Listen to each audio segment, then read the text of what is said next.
So I heard this quote once that said that the point that everyone stops, like the point that people quit, the point that they give up, the point where they don't accomplish the thing they want to accomplish, that exact point is where everybody quits.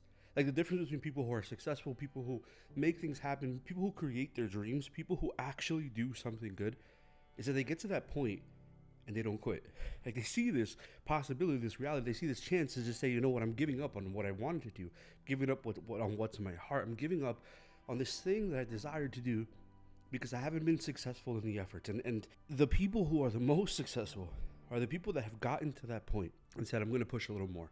Like, I'm going to give a little more. I'm going to show up a little more. I'm going to continue to believe that I am fully capable of this, that I'm capable of doing what I need to do, that I have the talent and the gifting. And it's not just about having it, it's about applying it and about living it and being relentless in success. You have to be so relentless that the thing that you want to happen has to happen just because you are showing up every single day. So when we talk about this mountain of quitting, how to stop quitting on yourself, and I think this is something that is hard to understand and hard to live out because it's something that's going to happen often.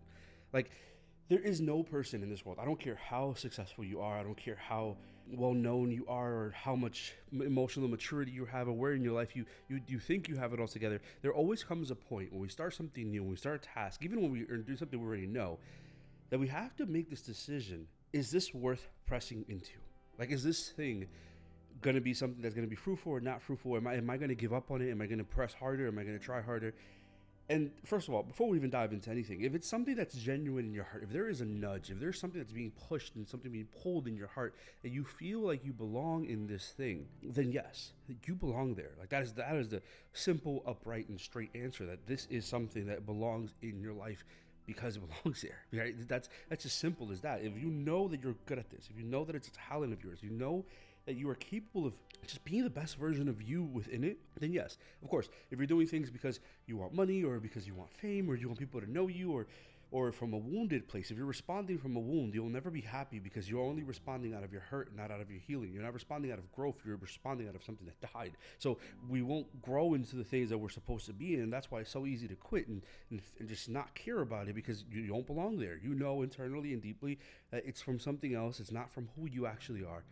So when we respond from that place, of course not. Don't do it. That's not for you. That's not where you're supposed to be. But when we respond from something that's a tug in our heart, and we're afraid and we quit and we think that people are going to judge us or we base our successes or our failures on them, that's when you really fall apart. That's when we know we're supposed to be there and we don't do it and we quit and it hurts. That's when we feel the struggle of this mountain of quitting and consistently quitting on yourself. And it's even deeper than that, right? Because a lot of us quit because we haven't learned to trust us. Like we've believed our mistakes, we've believed our past, we've believed our flaws, and we think that that's who we are, so we do everything else out of that place. We respond out of a place of hurt instead of a place of healed. We respond from a past wound, a thing that has been said about me. I believe what I've been told more than I know of what I am. I'm stuck in that. And this is our first point there.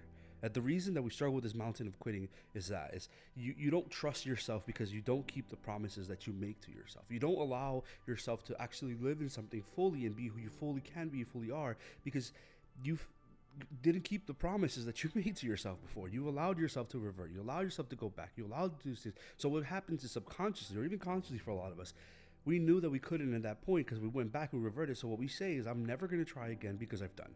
I'm never going to go back into this because I don't trust me. I know I can't keep my word to myself. I can't grow and I can't change because that's just who I am. And I need you to dispel that lie. Just because you haven't been able to before doesn't mean that that's it. Doesn't mean that you're limited to that place you're in. Just because this thing, it wasn't at the capacity that it could have been, it doesn't mean that you lower your ability or effort or time because of that. You lower what you believe you can do when you become discouraged by what you didn't do. You limit yourself because you think this is not capable for you. And I need you to understand that there is no person in this world that's perfect. No one. The best of the best people in every sport. Kobe Bryant, one of the greatest to ever play the sport of basketball. And Kobe Bryant worked harder than absolutely everybody. And think about it, it's so easy sometimes to get comfortable. Like, it's so easy to sit in our comfort and say, well, this is as good as I'm going to get. So we limit our abilities and we quit on ourselves. Ultimately, that's what you're doing, right? When you limit your ability and you get comfortable in your comfort, you quit on your growth. And if you're not growing, you're dying. If there is nothing changing and improving and becoming better, becoming something new, you're done. Kobe would wake up really early, 4:30 in the morning, to go do his thing. He's the greatest player that ever lived. That's a huge debate, right? We could say Michael Jordan, we could say Kobe, we could say LeBron. This would be a fight, but maturing in life is realizing that Kobe is the greatest basketball player to ever exist. But Kobe had his fundamental reality where even though he was the best in the league, he also believed it and implied it and lived it, but he also did the things that implicated that reality into his life, that he actively woke up and chased the dream that he was living in. We have to realize that the things that we want aren't just going to happen to us. And if they're bigger, if you have some big dreams, first of all, the things should scare you, the things should motivate you, it should drive you. But if you have big dreams and big goals, they will never be accomplished with small work. They will never be accomplished with small effort. They will never be accomplished with something that you're just rolling out of bed and doing. It has to be to a point where it's grueling and hard and difficult, but you don't quit on you because you know of what you're capable of. You believe that you're growing. And then, okay, now let's pretend that you're not even perfect. Let's pretend that you're not the best in this. Because you are consistent, you will do something that other people aren't doing. You'll show up in ways that they're not showing up. You'll create something that they're not creating, not because you're better than them, but because you're working harder than them. The only way to be the best is to be undeniable, is to be the person that works twice as hard and shows up in everything. And you won't be perfect in absolutely everything. I need you to understand that sometimes we distribute our energy in different places and think that if we could juggle multiple hats, that's when we'll be better. I need you to be the best in what you are good at.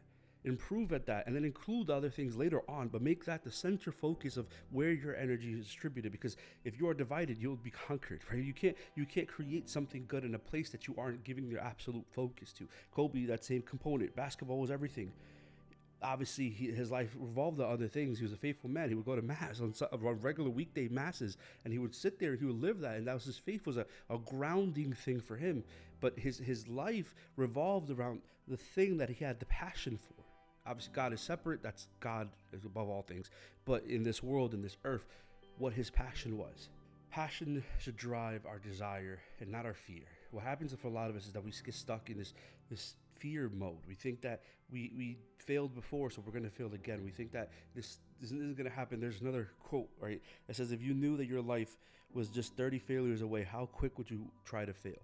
Like, how often would you try to fail? You'd try to fail every day if you could. If all you needed was 30 failures for 31 to be the day that life was successful and good, then you would fail often, fail hard, and fail loud. And that's how you're supposed to do it. That's how we grow. That's how we become this version of us is best. Why? Because we didn't fail. We just learned every aspect of this thing. And when you learn everything about something, you become a master of it. You become the best in it because you learned to fail often and fail well and fail to a point that you learned and you grew. And this thing now becomes a part of the story. This mountain that a lot of us are in, that we're stuck on, is this fear of quitting. We keep quitting on ourselves because we get to a certain point and realize how difficult it is. It's supposed to be difficult. This is like the thing that we all need to process, because there are times that I revert to this too. It's supposed to be difficult. The good thing, the successful thing, the mountain that you're supposed to overcome, it's supposed to be difficult. The thing that's going to change and become different in this world is supposed to be difficult. If it wasn't difficult, it's not worth doing. If it wasn't difficult, everyone would do it. If it wasn't difficult, you wouldn't be the only person trying to conquer this. It's difficult. It's hard. It's supposed to be. But the difference happens. The thing that changes, the game changer, is when you start believing that you are capable more than you start doubting it. That you start living in this reality where you are doing something because you know you can. Not just because you're afraid, not because it's the only option you have, but because you know that you have the capacity. It's okay not to be super productive every single day. Sometimes not quitting on yourself comes from having compassion of where you are right now, allowing yourself to rest. This is the reality that sometimes we overwork ourselves, right? I want to be distinctive with that, right? Because you should be working. You should be putting in the effort. You should be putting in the time. But that also comes from a place of rest. That also comes from a place of saying, okay, I've done so much work here. Let me relax and let the things marinate and grow. I'm not saying stay there, right? Not make that home, not make that the comfort of everything you do, but you will never do anything productive for yourself if you're overworked and burnt out. You'll never be able to grow if you burn out. So what does rest look like? And that's, for me, again, I speak from a place of experience, especially in this realm of burnout, because I've burnt out so many times.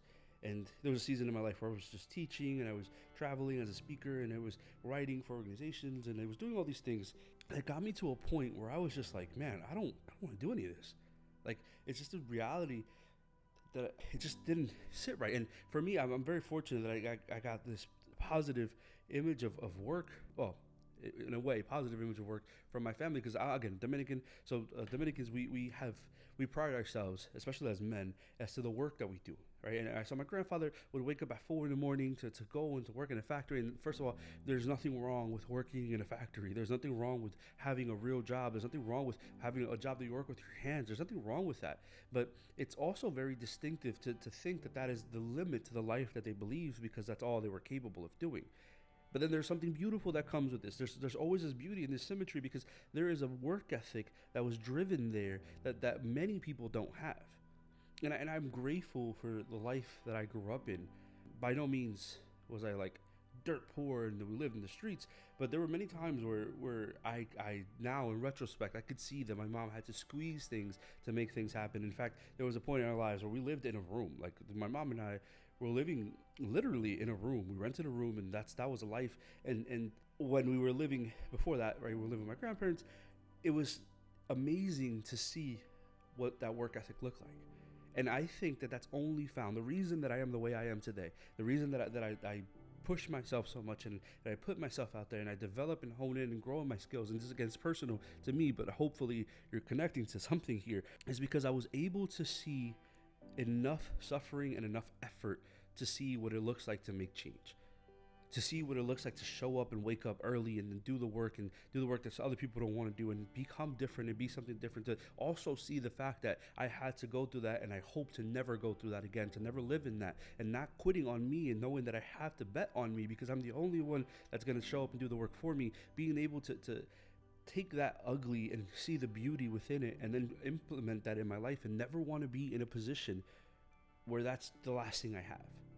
Now, I'm not saying that the only way you can become successful and good and happy and not quit on yourself is by having a miserable past, because not everyone relates to those things. Yes, a lot of people do, right? We've suffered, we come through a lot, especially like if you're first generation American, or you're coming from an immigrant family. There's things that they had to deal with and handle that most people didn't. Like, it's very different to understand that dynamic, because you're coming completely from a different country into this place and having to change and work hard and create all these things. There's a very, very different dynamic than people that were born in certain areas and they just received things. It was easier because it was just part of the common status quo. Like, it just kept rolling.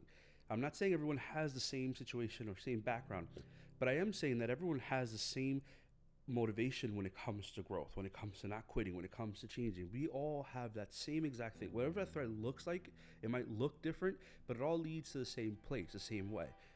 When you develop certain things in you, that you allow yourself to not see the terrible, right? You allow yourself to, okay, let me correct that. Not that you don't see the terrible, because you see it, it's there, it exists.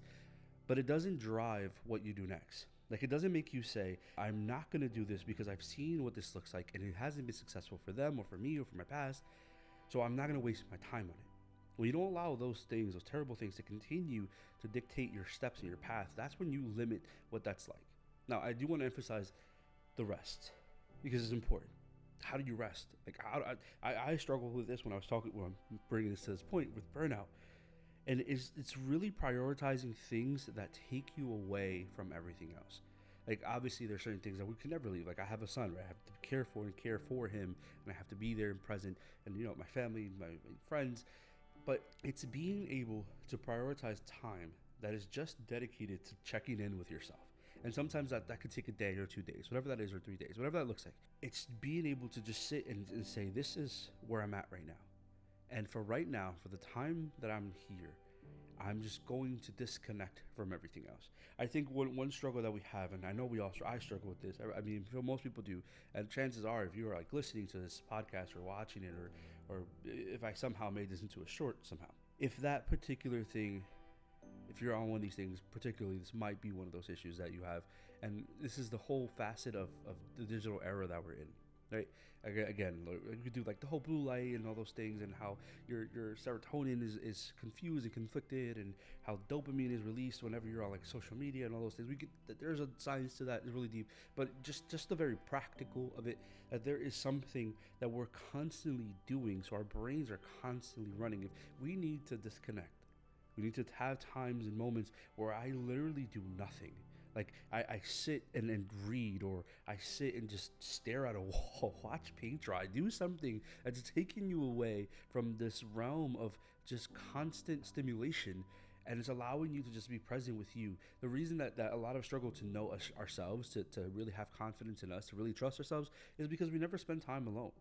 And a lot of people are afraid to be alone because they're afraid of their thoughts. They're afraid of that they're going to have to unpack and work through and heal through things. And I get it. That's a very scary and frustrating thing to be in. But you will never know who you are and be able to grow if you're constantly doing something. You're going to burn out. That's the only thing that's going to happen. It's burnout. At the end of the day, you will consistently be in burnout because of that. So, yes, we'll continue on with this mountain of not quitting on yourself and all these things. But before we even get to the rest of these, just this reality that you need to have time that you spend and dedicate to you, to just say, I'm away. And honestly, even if you have to schedule it, because I have to schedule everything in my life at this point, put it in your schedule. If it's only a couple hours that you're going to dedicate, maybe a day, whatever it is, put it in there. And even if again, you're a very busy person and a lot of things going on, tell people, hey, from this time to this time, I'm not existent to you. If it's an emergency, okay, whatever, but I'm going to prioritize the time that I dedicate to me, because if I can't, the airplane analogy, right? If I can't put the mask on myself first, I'll never be able to help anyone else. And you can't respond healthily or from a healthy position from a place of burnout. So allowing yourself to do that. So you'll stop quitting on yourself when you learn to have radical accountability for yourself. Like, you'll stop giving up on you when you are able to look at the things that have happened and say that you're taking accountability for this. You're saying that, yes, it doesn't mean that you have all the problems. To be clear, it doesn't mean that you have it all together. It doesn't mean that you're flawless and everything is just, it just means that you're radically aware of what you need to work on and improve and make efforts towards. Again, like I said, don't saturate yourself with different things, but there are things that should be goals to set for you to heal and to grow, and you have to be accountable. Now, this doesn't mean either that you're going to have it all figured out right away. I know the areas I need to improve in. I'm trying, I'm making efforts, I'm accountable for the fact that I'm failing in certain things, but I'm accountable for the change that I'm trying to make and the change I will make. When you become accountable for yourself, when you become radically accountable, you don't hold yourself behind the wall of the fake image or the facade that you're creating about you. You confront yourself. You say, hey, this is not where I'm doing. This is not where I'm improving. This is not what I'm doing. This is not as good as I can be. Let's change. Let's work on this. Radical accountability just says that you take ownership over the thing. It doesn't mean that you don't mess up, right? It doesn't mean that you don't have flaws, that you don't make mistakes. It's just that you become radically accountable. You're aware of what this thing is, and you do what you need to do to change it. And that even goes deeper with like even relationships with other people, right? Because sometimes the reason that we keep going back to certain things and reverting into certain things is because we're not accountable for our position of it. You might have been hurt and they might have done things to you, but you're still accountable for how you respond or how you let things trigger you or where you go to. It becomes accountable for all these things. So we stop quitting on ourselves when we become radically accountable for ourselves. When you look at you and say, no, this is what's wrong, this is what needs to change, and this is where I'm going to change it. Becoming accountable does not mean that you're perfect. It just means that you're making strides and effort to change, to be something more and something different. We become more confident in ourselves when we identify the things that trigger us. That we identify the things that we come to, this wall that we face, this mountain that we face, and we look at it and we say, well, I can't overcome that because of X, Y, and Z, because of what was said to me, because of what was done to me, because of where I was put. We will stop quitting on us. We'll stop giving up on ourselves when we stop identifying ourselves with the things that have been done to us with our past. This is one of the hardest roadblocks for a lot of people, right? There's people that would spend years in like therapy and help and all these things and try to grow through these things, and then they won't be able to conquer it because they haven't authentically faced what that mountain looks like. Like, they haven't gone to that and said, I'm going to be accountable. I'm going to look at this and say that I keep giving this power and keep letting that thing stop me from living the dream that I want to live. Now, I want to be clear. Just because you want to do something doesn't mean that it's the thing that's perfectly for you. Like I would want to play basketball. Could I play in the NBA? Probably not. To be honest, I'm not that tall. I'm okay, but I'm not tall enough to be in the NBA. Now, this is one of those things that I have to talk about practicalities, and quitting on yourself doesn't mean living in impractical dreams. we're living in impracticabilities, impractical things. It doesn't mean that you shouldn't have a dream, but it means, is that dream practical with things that I can do and the things that are at my disposal?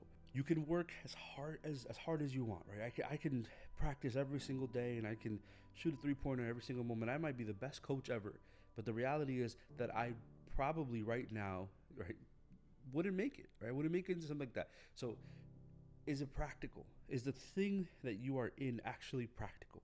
Now, does it mean that you stop doing the things that you love just because you're not going to become super successful in it? No, because there's a difference between growing in something. And again, so let's take that thing. We're taking basketball. What you're working on, you're dreaming on, what you keep quitting on, make that your thing. I'll just use basketball as an example here. But I might not be in the NBA, right? That might not be the thing that I join into, that I get into, but I can be a great coach in certain aspects. I can be a great content creator in certain aspects. I can love and know something so deeply that I can be one of the greatest commentators of it. It doesn't mean because you didn't hit the goal the way you thought that you were going to hit it that you need to quit. There are things that are adjacent to it because you failed so many times, you became a master of it, that you can see that thing from perspectives that most people can't see. But a lot of people think that they need to hit a home run in the place that they want to be. They want to be an amazing star, a singer, or whatever, but you don't have the chops for that particular thing. But you can learn how to navigate around those things. It might not be the thing directly. You don't have to quit the dream. It just sometimes means that we need to navigate the dream differently. And I say this not to be mean or not to discourage or anything, but sometimes we fail to have people in our lives that tell us, look, you're good at this, but it might be a hindrance for you to try to be something that's unrealistic. Now, I don't believe that anything is unrealistic.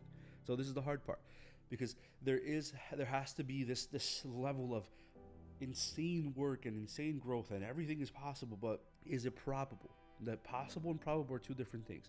It's possible, of course, because you're doing the work, you put in the time, but is it probable that you'll be in a position like that? Now, basketball, obviously, that's an extreme, because there's not just height, there's time, there's dating, there's all these things that are going to go into that. But certain aspects in our lives, we won't be able to. Again, you singing maybe. I'm not the greatest singer. I sing and people leave for the wrong reasons, right? The fact is that I can take voice lessons and I can improve and I can become okay, but it doesn't mean that it's not probable that I would be a superstar from that thing. So it's taking in this thing that I'm in and realizing that maybe the way I want to be in it isn't the way I should be in it, right? That I might not have the gifting or the talent that was naturally needed for that particular thing because it's so unique that I need to see it from a different perspective. Now, what happens is a lot of people will quit on themselves. They would see that they can't make it as a basketball player, that they can't start for the Knicks or the Nets, and they'll make that thing and they'll say, well, I can't start and I can't get in this team, so I quit everything, period. Why would you quit something that you love? Like, why would you quit the thing that drives you to do the best you can? Why would you quit where you're great at knowing and loving and being that just because you can't have one particular aspect of it? I'm not saying that we need to limit our dreams. I am saying that we need to redefine what's probable, practical, and possible. We need to look at what we do and what we create and live within those things. Because the reality is that there are some things in our lives that we're confined to. Like there's certain, I can't change my height. I can't change my age. I can't change those things, but I can work really hard at growing in the things that are timeless, the things that don't require me to look a certain way, and staying there and actually creating that. This is where our big takeaway here is how do you speak to yourself in this? Like, how do you talk to yourself about the things you're in? Because a lot of us are so negative. Like, we are our own biggest enemy. You're supposed to be your biggest cheerleader, yet you end up being your biggest critic. You end up being your biggest enemy. You end up being the reason why you don't live in the thing you want to live in, because you talk worse to you than other people do. You limit your possibility, capability, and just chance of to make this thing happen because you don't speak to yourself very nicely. And just think about it. My plants, right? There's actually an experiment that was done by IKEA, out of all places. And what they did is that they brought a bunch of kids to the school, from the school. And what they did is they brought them to IKEA and they had two plants. They had two sets of plants in different rooms. And one plant, they had a loop playing over and over again that was speaking positively to the plant, that was affirming it, right? Giving it positive words, telling it how good it was, how productive, how beautiful, how green it was. And in the other room, was another plant in which it had loops of negative words. So destroying and diminishing the plant and talking negative to it. And these kids were able to see the difference between these things. There's a video, you could YouTube it, watch it later. What happened is that the plant that was spoken to with profound affirmation and positive words flourished. It grew. They were fed the same thing. They were the same kind of plant. They were given the same amount of water, same everything. There was no difference in any of the rooms, even sunlight, except the words that it heard on repeat, the things that were said to it. For a lot of us, we will become the things that we hear. So if we speak negatively to us, we will become those negative things. If we attack ourselves often, we will be that thing that attacks us. If you speak positively, if you speak growth in you, and this is not like some like hoodoo mumbo jumbo stuff. Like, this is real practical thing, because your brain, the way it works, the neuroplasticity in your brain literally changes and is malleable to the things that you say or do. It's how you speak to you that will change what you do next. How you actually affirm who you are and grow into that. That's going to completely alter what you do next. And the way that you will grow is by speaking positive to you. The problem is that a lot of us, we fall into this rut of believing that we can't because somebody else said we couldn't. We believe the negative things of ourselves because it's so much easier to believe the lie than it is to believe the truth. We fall into this lie that we never will, so we believe on it. We believe it. We quit on ourselves because of that. You will never be who you were meant to be if you keep pretending to be less than that. Like, you will never be the full version of you if you keep allowing the lies to be so loud. And I get it. I'm not saying it's easy. I'm not saying that this doesn't come at an expense and a cost and a change. But we have to continue to grow in us, continue to speak positively, continue to let ourselves be who we actually are. Because that's the game changer. That's the difference. You'll stop quitting on yourself when you start speaking into yourself. You'll stop quitting on yourself when you believe that you can, you will, and you must. And that's a phrase I've been living my life by. I can, I will, I must. Because what I need to do has to happen. Because I know I'm capable and I can do it and I will do it because I have that ability. And I must do it because everything else I believe comes to that point. But you will give up on yourself consistently if you keep speaking to yourself in the ways that limit you. You'll look at the mountain and you'll say, I'm never going to be able to conquer this thing because this thing is so profound and so deep and I'm this and I'm that. You are your own biggest enemy when you need to be your own biggest cheerleader. You got to stop giving into. There's enough people in this world that are going to hate on you. There's enough people in this world that are going to talk about you. There's enough people that are going to have all these negative things to say about you. Make sure that you're not one of them.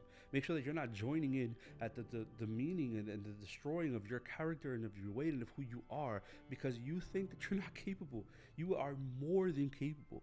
And I'm not just saying that because reality is, if you're listening to this, I probably don't even know who you are, but I do know what's in each and every one of us, what we have capable in the depths of our hearts. You have the ability to make mountains move. You have the ability to change a world simply because you refuse to quit. You might not change the whole world, but you'll change the world around you because you were persistently who you were called to be. But if you give up, then that's it. You can't say that you live the life that you were meant to live in this world when you kept quitting,